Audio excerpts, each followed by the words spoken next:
Avant d'entrer dans ce voyage, prends un instant, respire, parce que ce que tu vas entendre ne parle pas seulement de patience, mais de force intérieure, de dignité et de cette beauté silencieuse que l'on découvre uniquement quand la vie devient lourde. Sur cette chaîne, on ne cherche pas à embellir la douleur ni à la nier. On cherche à la comprendre, à la replacer là où Allah l'a voulu, comme un moyen d'élévation, jamais comme une humiliation. Ici, on parle du sabre tel qu'il est réellement dans le Coran, actif, structuré, puissant. Un sabre qui tient debout quand tout pousse à tomber. Si tu es fatigué de lutter seul, si tu traverses une épreuve que personne ne voit vraiment, si tu as l'impression que le monde est devenu dur, bruyant, injuste, alors tu es au bon endroit. Chaque vidéo est une invitation à ralentir, à recentrer le cœur, à retrouver une foi stable au milieu du chaos. On explore les mots du Coran, leur profondeur, leur force, et surtout leur capacité à transformer l'intérieur. Pas avec des discours creux, mais avec des vérités qui touchent, qui bousculent parfois, et qui réparent souvent. Allah nous rappelle dans son livre et annonce la bonne nouvelle aux endurants. Sourate Al-Baqarah, verset 155. Cette chaîne s'adresse à ceux qui endurent, à ceux qui tiennent encore, même en silence, à ceux qui veulent transformer leurs épreuves en proximité avec Allah. Alors installe-toi, écoute avec le cœur et rappelle-toi, certaines des plus grandes beautés naissent dans ce que l'on n'a pas choisi, mais que l'on a décidé de porter avec foi. N'hésite pas à liker cette vidéo, la partager avec ceux qui en ont besoin et t'abonner à la chaîne pour ne rien manquer de nos prochains voyages spirituels. Ensemble, faisons grandir notre patience et notre foi. Il y a un moment précis, juste après l'effort, où le corps cesse de lutter. Les muscles brûlent encore, la respiration est lourde, mais quelque chose change à l'intérieur. Une chaleur calme se diffuse. Le cœur ralentit.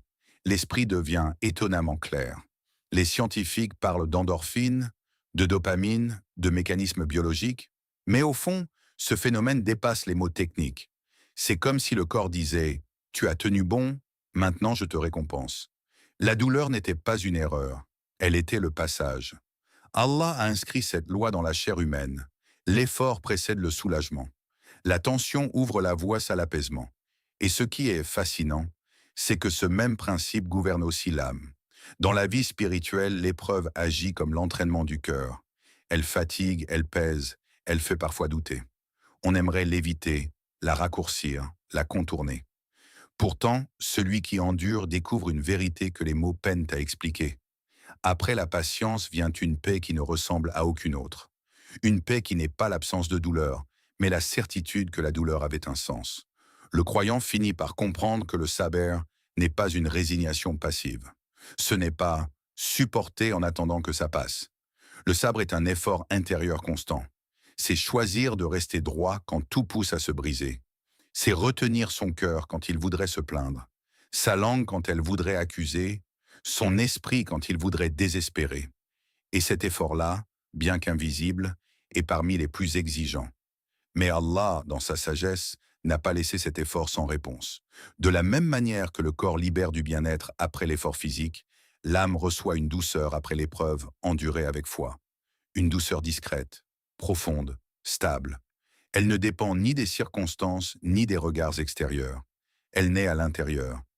Il est rappelé dans la sourate Al-Baqarah, ô vous qui avez cru, cherchez secours dans l'endurance et la prière, car Allah est avec ceux qui sont endurants. Sourate Al-Baqarah, verset 153. Allah est avec, pas après, pas plus tard, avec, dans l'effort même, dans la douleur même, dans la fatigue même. C'est là que le regard change.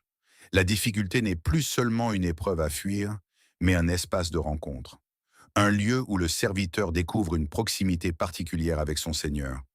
Une proximité qui ne se goûte pas dans le confort, mais dans la persévérance. Ainsi, la récompense spirituelle ne vient pas malgré la douleur, mais à travers elle. Le cœur s'élargit, la foi s'approfondit, et sans même s'en rendre compte, le croyant ressort plus fort, plus stable, plus apaisé, comme un corps entraîné, mais cette fois, c'est l'âme qui a appris à tenir. En arabe, les mots ne sont jamais neutres. Ils portent des images, des textures, presque des gestes. Le mot saber n'échappe pas à cette règle. Derrière ces 4 lettres simples se cache tout un univers de sens que l'on perd souvent quand on le traduit seulement par patience. Car le saber n'est pas une chaise sur laquelle on s'assoit en attendant que le temps passe. C'est une architecture intérieure. À l'origine, la racine SBR renvoie à l'idée de rassembler, empiler, maintenir en place. Les anciens Arabes l'utilisaient pour parler de tas soigneusement empilés, de couches superposées qui tiennent ensemble, de matières compactes qui ne s'effondrent pas sous la pression. Rien de mou, rien de passif. Au contraire, quelque chose de dense, de structuré, presque solide. Le sabre, c'est ce qui empêche la dispersion. Imagine des graines entassées dans un sac. Si le tissu se déchire, tout se répand. Mais tant que le sac tient, chaque graine reste à sa place. Le sabre agit exactement de la même manière sur l'être humain. Quand l'épreuve arrive, tout en nous veut se répandre. La colère, la peur, la plainte, l'injustice ressentie. Le sabre n'efface pas ses émotions, il les contient. Il empêche l'effondrement intérieur. Une autre image revient souvent dans les dictionnaires anciens, celle de l'eau retenue par le froid.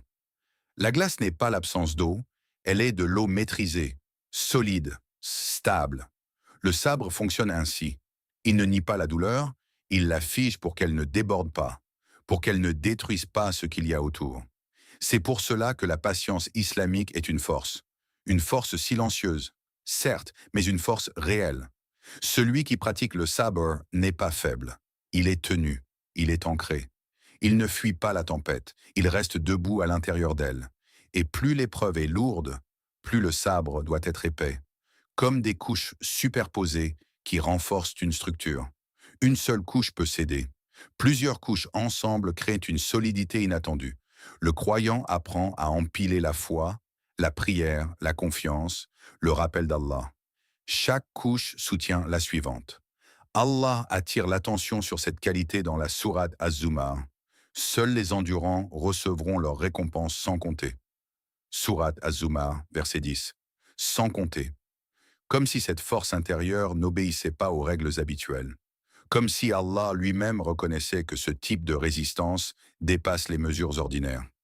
Comprendre le mot sabre, c'est changer de posture face à l'épreuve.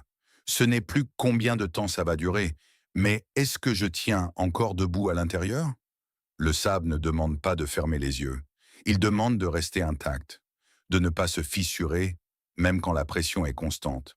Et c'est peut-être là sa plus grande beauté. Le sabre ne fait pas de bruit.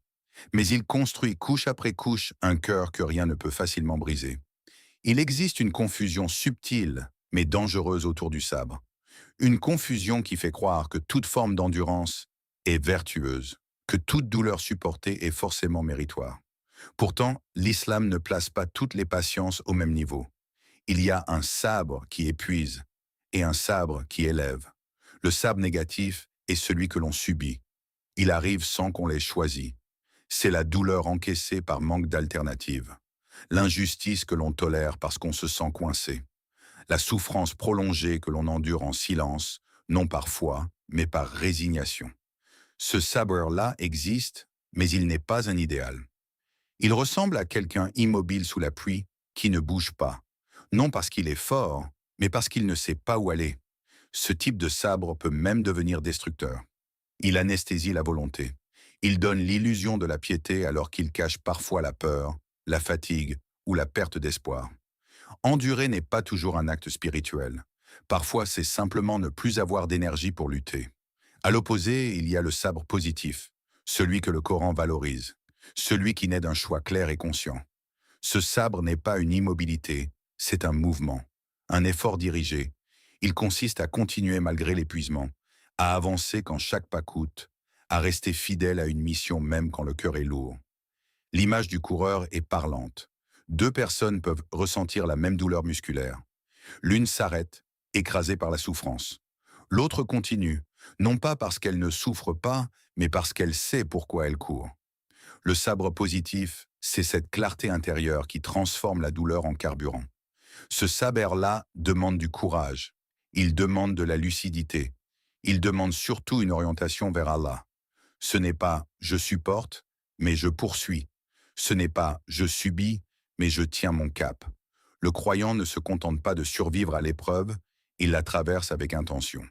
Dans le Coran, Allah relie souvent le sabre à l'action, jamais à la passivité. Dans la sourate Al-Imran, il dit « Ô vous qui avez cru, endurez, rivalisez d'endurance, demeurez ferme et craignez Allah afin que vous réussissiez. » Sourate Al-Imran, verset 200. Endurez, rivalisez, demeurez ferme. Trois verbes de mouvement. Trois appels à une patience active, presque combative. Le sabre ici n'est pas une couverture sous laquelle on se cache, mais une armure avec laquelle on avance. Le sabre positif ne nie pas la douleur. Il l'accepte, puis la dépasse. Il ne cherche pas à fuir l'épreuve, mais à en extraire le sens. Et c'est pour cela qu'il devient un signe de foi profonde. Car il faut croire réellement en Allah pour continuer quand les résultats ne sont pas immédiats, quand la récompense n'est pas visible. Ainsi, le vrai sabre n'est pas celui qui endure parce qu'il n'a pas le choix. C'est celui qui persévère parce qu'il a un but. Et ce type de patience-là transforme l'être humain, non pas en victime de l'épreuve, mais en marcheur conscient sur son chemin. À première lecture, l'expression « Fasbir sabran jamila » peut sembler douce, presque consolatrice. Comme si Allah demandait simplement au prophète que la paix et le salut d'Allah soient sur lui, de supporter calmement les paroles blessantes, d'encaisser les moqueries et de patienter jusqu'à ce que la tempête passe. Mais lorsqu'on replace ces mots dans leur contexte réel, leur profondeur change radicalement. Ce n'est pas un appel à la tolérance passive, c'est un recentrage stratégique. La sourate Al-Ma'arij est révélée dans un climat de tension. Le prophète, que la paix et le salut d'Allah soient sur lui, est confronté à des provocations constantes, à des accusations répétées, à des tentatives de décrédibilisation. Certains se moquent ouvertement du jour du jugement, le provoquent même. Quand donc arrivera ce châtiment que tu nous promets? Le bruit est permanent, les voix sont nombreuses, et tout pourrait facilement détourner l'attention de l'essentiel. C'est précisément là qu'Allah intervient. Dans cette sourate, Allah décrit la réalité cosmique avec une précision vertigineuse. Le jour où le ciel sera comme du métal fondu, où les montagnes deviendront comme de la laine. Il parle des anges, de leur rôle, de l'ordre parfait qui régit l'invisible. Tout est déjà établi, tout est déjà sous contrôle. Rien n'est laissé au hasard. Puis vient l'injonction. Endure donc d'une belle endurance. Sourate Al-Ma'arij, verset 5. Ce beau sabre n'est pas une posture émotionnelle, c'est une discipline intérieure. Allah ne dit pas au prophète que la paix et le salut d'Allah soient sur lui de répondre, de se justifier, de se défendre face à chaque attaque. Il lui demande de ne pas se laisser distraire, de ne pas gaspiller son énergie dans le bruit secondaire. La mission est trop grande pour être ralentie par des provocations. Le sabre ici est élégant parce qu'il est focalisé. Il ne s'alourdit pas de rancœur. Il ne s'abaisse pas au niveau des critiques. Il continue droit devant, comme un fleuve puissant qui ne change pas de trajectoire à cause des pierres qu'on lui jette. Allah rappelle d'ailleurs, juste après, que ce que les opposants voient comme lointain est en réalité proche. Le temps divin n'est pas le temps humain. La justice viendra. Le jour est fixé. Les anges sont déjà à l'œuvre. Alors pourquoi s'arrêter pour répondre à ce qui n'a, au fond, aucun poids réel? Ce passage enseigne une leçon universelle. Le sabre jamil, ce n'est pas souffrir en silence en regardant ce qui fait mal. C'est détourner son regard de l'inutile pour le fixer sur l'essentiel. C'est refuser que les distractions émotionnelles ralentissent pour l'accomplissement d'une mission plus grande que soi. Le prophète, que la paix et le salut d'Allah soient sur lui, n'est pas invité à ignorer la douleur, mais à la replacer à sa juste taille. Les critiques sont minuscules face à la vérité cosmique décrite dans la sourate. Et cette perspective change tout. Ainsi, Fasbir Sabran Jamila devient un appel à la grandeur. Une patience qui ne s'explique pas, ne se justifie pas, ne s'énerve pas. Une patience qui avance, concentrée, alignée, consciente que le projet divin n'a pas besoin de bruit pour s'accomplir. Quand on entend le mot Jamil, l'esprit moderne imagine spontanément quelque chose de doux, d'agréable à regarder, presque fragile. Une beauté décorative.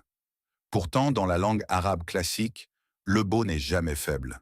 Le beau est plein, dense, tenu. Ce qui est véritablement jamil, c'est ce qui ne se brise pas. Dans les usages anciens, On qualifiait de Jamil ce qui était robuste, solide, harmonieux dans sa structure. Un corps fort était beau, une monture endurante était belle, un comportement droit et stable était beau. La beauté n'était pas séparée de la force, elle en était la manifestation visible. Ce qui s'effondre n'est pas beau, ce qui tient l'est. Lorsque le Coran associe le mot Jamil au sabre, il ne parle donc pas d'une patience jolie, il parle d'une patience puissante, une patience qui se maîtrise, une patience qui ne déborde pas, ne s'expose pas, ne se plaint pas à chaque instant. Le sabre Jamil est une force contenue, tenue à l'intérieur, comme une pression parfaitement contrôlée. C'est une patience qui ne laisse pas la souffrance gouverner le visage, la parole ou les gestes. Non pas parce que la douleur n'existe pas, mais parce qu'elle est dominée. Le croyant ressent, mais ne s'écroule pas. Il traverse, mais ne se décompose pas. Il porte l'épreuve sans la jeter sur les autres. Cette retenue est une noblesse. Dans un monde où l'on valorise l'exposition émotionnelle permanente, le Sabr Jamil apparaît presque étrange. Il ne crie pas. Il ne se met pas en scène. Il ne cherche pas la validation. Il avance avec dignité. Il sait que certaines douleurs ne doivent être confiées qu'à Allah. Yaqub alayhi salam exprime cette posture avec une clarté saisissante lorsqu'il dit « Je ne me plains qu'à Allah de mon chagrin et de ma peine ». Sourate Yusuf, verset 86. Avant cela, il avait déjà prononcé ces mots lourds de sens « Fasabrun Jamil », un beau sabre.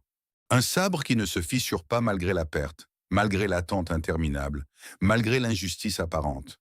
Sa patience n'était pas silencieuse par faiblesse, mais par élévation.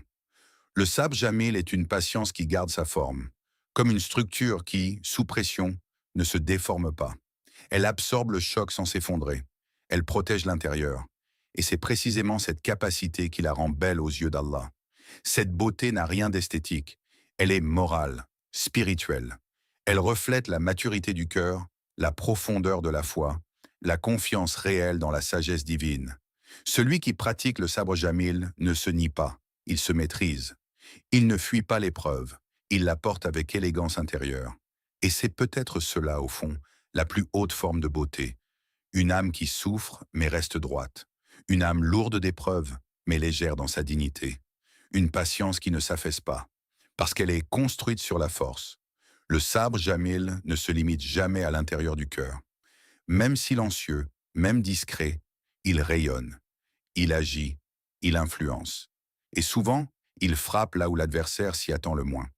Car dans toute confrontation, il existe une bataille invisible, la bataille psychologique. Et c'est précisément sur ce terrain que le sabre Jamil renverse les rapports de force.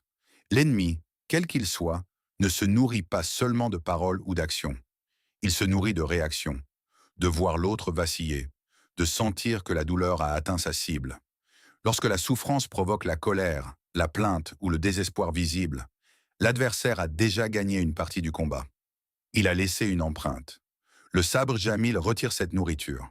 Quand une personne endure avec calme, avec retenue, parfois même avec un visage apaisé, elle prive l'autre de toute victoire émotionnelle. Il n'y a rien à exploiter, rien à amplifier, rien à célébrer. Le silence digne devient alors plus déstabilisant que 1000 réponses. Ce n'est pas une fuite, c'est un verrou. Dans la vie du prophète que la paix et le salut d'Allah soient sur lui, cette posture n'était pas une faiblesse stratégique, c'était une protection. Chaque provocation ignorée avec noblesse, chaque attaque accueillie sans débordement émotionnel, envoyait un message clair. La mission ne dépend pas de vos paroles. Le projet est trop solide pour être ébranlé par des moqueries.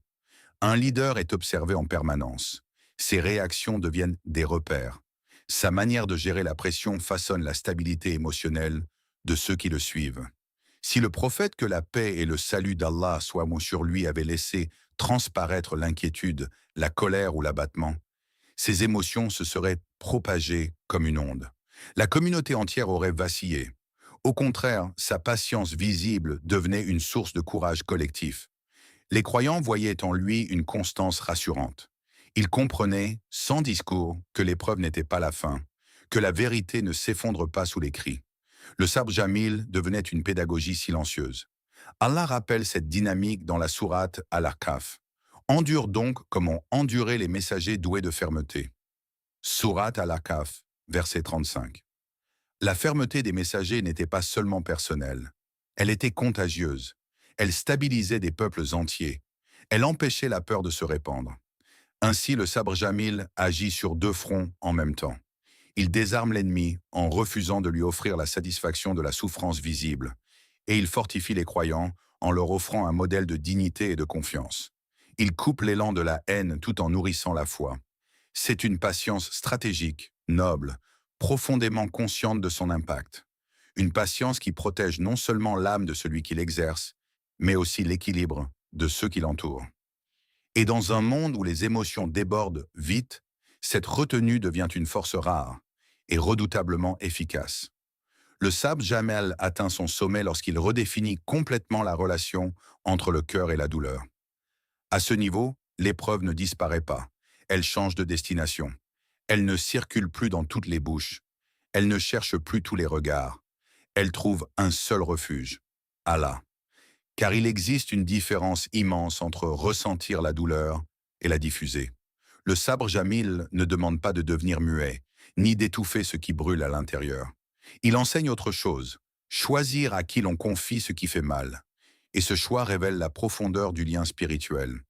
Yacoub, que la paix et le salut d'Allah soient sur lui, incarne cette vérité avec une clarté bouleversante. Sa douleur est extrême. Il a perdu un fils, puis un autre. Les années passent. La séparation s'allonge. Son corps s'affaiblit. Sa vue même disparaît. Rien n'est minimisé. Rien n'est romantisé. Et pourtant, sa souffrance ne devient jamais un spectacle. Il le dit lui-même, avec une sobriété qui transperce le cœur. Je ne me plains qu'à Allah de mon chagrin et de ma peine. Sourate Yusuf, verset 86. Ce verset n'est pas un refus de parler. C'est un choix de direction. Yacoub, que la paix et le salut soient sur lui, ne nie pas sa peine. Il ne la cache pas par orgueil. Il la dépose là où elle sera accueillie sans jugement, sans lassitude, sans incompréhension. Il sait que les créatures s'épuisent à écouter, mais qu'Allah, lui, ne se lasse jamais. Se plaindre excessivement aux gens, c'est parfois chercher un soulagement rapide, humain, émotionnel. Mais à force, cela fragilise le lien spirituel. La douleur devient un échange horizontal, alors qu'elle est censée ouvrir un dialogue vertical. Le sabre Jamil réoriente la souffrance vers le haut. Cela ne signifie pas qu'il est interdit de parler, de demander de l'aide, de chercher conseil.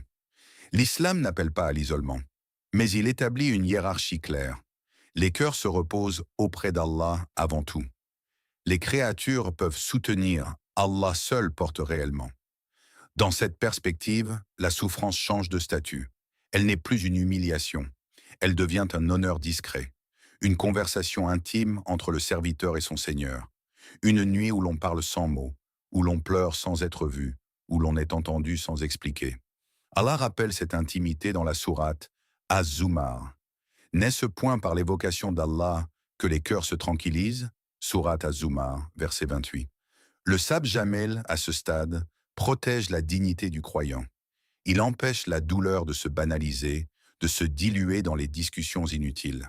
Il garde la souffrance pure, dirigée, élevée, non pas pour impressionner, mais pour préserver le lien le plus précieux. Ainsi, le sabre Jamil n'est pas un silence forcé, c'est une confiance assumée, une certitude que certaines douleurs sont trop nobles pour être étalées et trop profondes pour être confiées à autre qu'Allah. Et dans ce secret partagé, le cœur trouve une force que nul regard humain ne pourrait offrir. Il arrive un moment, rare et presque déroutant, où l'épreuve cesse d'être uniquement un poids. Elle est toujours là, avec ses exigences, ses nuits longues, ses questions sans réponse immédiate. Mais quelque chose change dans le regard. Le croyant ne demande plus seulement quand cela va finir. Il commence à percevoir ce que cela est en train de produire en lui. C'est à cet instant précis que le sabre devient réellement beau. Comme l'athlète qui sort d'un effort extrême, vidé mais étrangement vivant, le croyant découvre une forme de joie que le confort ne connaît pas. Une joie discrète, profonde, presque secrète. Non pas la joie de ne plus souffrir, mais la joie de tenir, de sentir que l'âme s'élargit là où elle aurait pu se briser. L'épreuve polit le cœur, elle enlève les illusions, elle fait tomber les attachements fragiles, elle oblige à aller à l'essentiel. Et dans ce dépouillement, quelque chose de solide apparaît. Une foi moins bruyante, mais plus stable. Une confiance moins naïve, mais plus enracinée. À ce stade, la difficulté n'est plus seulement tolérée. Elle est comprise. Elle devient un langage, un outil, une pédagogie divine. Le croyant réalise que certaines hauteurs spirituelles ne sont accessibles que par des chemins escarpés, que certaines maturités ne naissent que dans la résistance. Allah rappelle cette transformation intérieure dans la sourate Al-Baqarah. Il se peut que vous détestiez une chose alors qu'elle est un bien pour vous. Sourate Al-Baqarah, verset 216.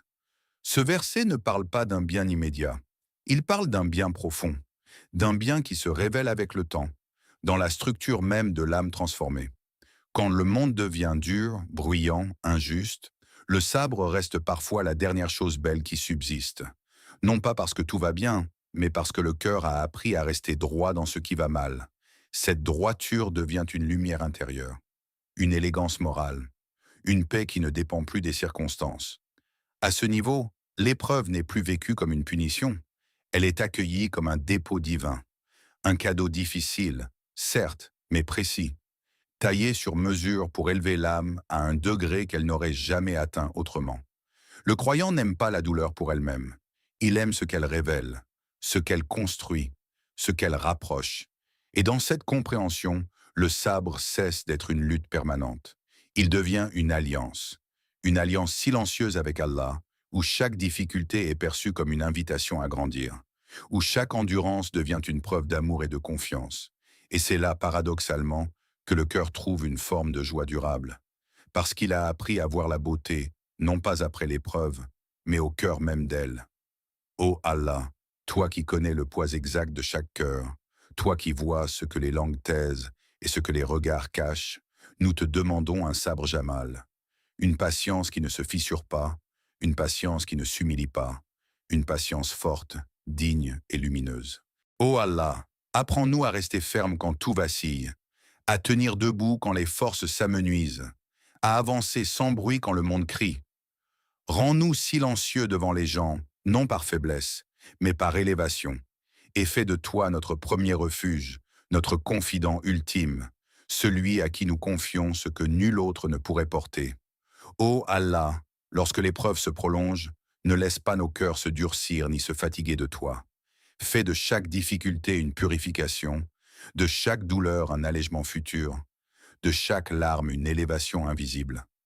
Transforme nos blessures en portes vers ta proximité. Ne nous détourne pas de notre mission, même quand elle semble lourde. Ne nous laisse pas nous perdre dans le bruit inutile, les paroles stériles, les réactions qui épuisent sans élever. Ancre nos cœurs dans la clarté, donne à nos pas une direction et à nos intentions une sincérité que rien ne trouble. Ô Allah, remplis nos poitrines de confiance quand les réponses tardent, de paix quand l'injustice frappe, et de foi quand l'horizon paraît étroit. Fais que notre endurance ne soit pas vide, mais habitée par la certitude que tu es avec nous, à chaque instant, dans chaque souffle. Comme tu l'as promis dans ton livre, Allah est avec ceux qui sont endurants. Sourate Al-Baqarah.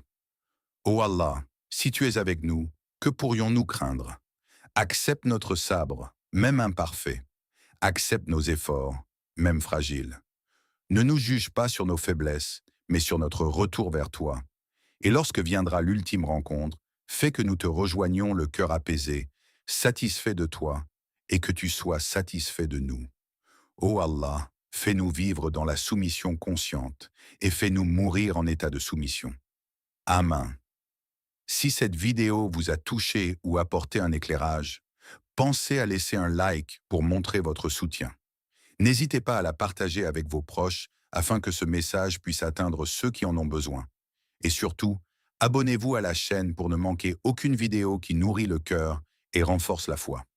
Chaque geste compte et nous aide à continuer ce chemin ensemble.